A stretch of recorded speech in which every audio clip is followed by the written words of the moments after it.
सुवर्ण अलंकार कौन रही आम प्रकाश करूनी आमको सांबादिक बंधुगण क्षमा करूँ 52 मसीह निश्चित भाव में रेकर्ड ऑफ राइट होती लिखा जाइए कौ कौ भंडार रे कौन अच्छी 78 मसीह जो गणति मणति है देहरे उन्नति आसी निश्चित भाव में कहबी मु अवगत अच्छी संख्या बढ़ी किंतु 78 मसीह निष्पत्ति नि कौन अच्छी से प्रकाश करा नहीं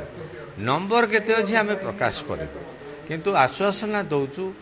जहाँ भी अच्छी आमे ताकू टिकिनिखी भाव तनखी नंबर स्थान केते अछि नहीं नंबर शुणु नंबर सेमती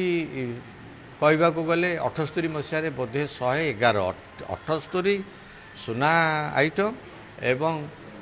33 रूपा इत्यादि आइटम अच्छी मु जहाँ अवगत तेणु यहाँ आपण मैंने जानी रखु यहाँ बाहर भंडार अनेक समय लोक आसी किसी दान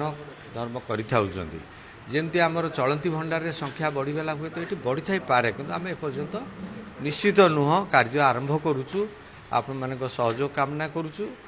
समग्र जगन्नाथ प्रेमी आशीर्वाद कामना करुचु ठाकुर आशीर्वाद निश्चित भाव आम सागर अच्छी समस्त सहयोग आम काम को सुचारू रूपे तुले आश्वासन तथापि बाहर रत्न भंडार रे कुहा जाय थाए जो दैनंदिन सेवा पूजा रे महाप्रभु को लगी थाए किंबा सुवर्ण बेश सुना बेश राजाधिराज बेश एसबू धेरे किरीटी ठारू आरंभ करी विभिन्न प्रकार माली एवं आपनकर श्रीभुज श्रीपयर एगुड़िक हाँ यहाँ ठीक कथा आप कहते यहाँ किंतु यहाँ सबुदिन व्यवहृत जिनस नुह यहाँ हूँ पूजा पर्वपर्वाणी व्यवहृत जिनस यहाँ उणा अधिके समस्ते देखती जमती आम रथयात्रा ठाकुर फेरला परे सुवर्ण बेश होमती विभिन्न महालक्ष्मी जो मार्गशीर मसरे पर्व होची किंबा संक्रांति होची विशिष्ट रामनवमी होची से दिन ये अलंकार गुड़ाक ठाकुर को पिंधा जाई थाए उणा अधिके समस्ते देखी तेणु